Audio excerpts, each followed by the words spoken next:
Hello fellow fish nerds and happy Water Change Wednesday. My original intro for this video was over 7 minutes long and I just felt bad, like that was cruel and unusual punishment. I even got to the point of editing and uploaded it and exported and everything, and I just felt horrible. So anyways, this one's hopefully a lot shorter.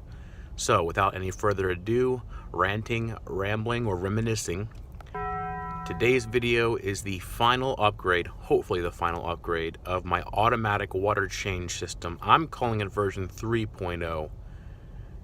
The only change I'm going to make to it is I'm going to move it from the front of the tanks to the back of the tanks so that I can see my fish better. But other than that, it's done. It works awesome. All I have to do to change the water now is turn the water on. Stay tuned. I'll see you on the other side of the intro. It's Mr. Science Geek. I hope my tanks don't leak. If it's information that you seek, and my videos take a peek, be sure to tune in each week. My singing and my jokes really reek. The new water obviously comes from the faucet, through this T-piece, through the valve, through the PVC, through the elbow, into the PVC, which it finally enters the tanks through these air valves. I'll post a link to them down in the description.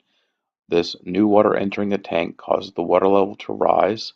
Once that rises, it overflows into these intakes, which has the sponge in it to prevent the fry and the fish from being sucked up, which is why my students call it the fish sucker, which then it causes the water level to rise to the desired point, which is right here.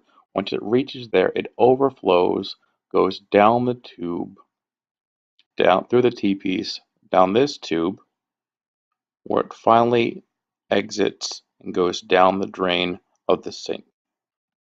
The science behind how all of this works is that the old, dirty tank water, which is warmer, rises to the top and gets sucked out into the intake. The new, clean water that's coming in is cooler and sinks down to the bottom. This is all thanks to the process of convection, which is one of the things I teach my students in science. Right here, I'm trying to show you the water level in the PVC is equal to that of what it is in the tank. Not a very clear picture, but that's what the desired outcome is. What I'm trying to show here is the T-piece that splits off. Tanks to the right are my 5 tanks, tanks to the left are my 4 tanks.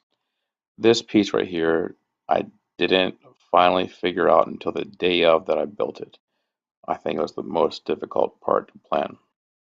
So here you have it, the 95% finished automatic water change system version 3.0. Here is the siphon tube where I start the siphon for each one in case it loses the siphon.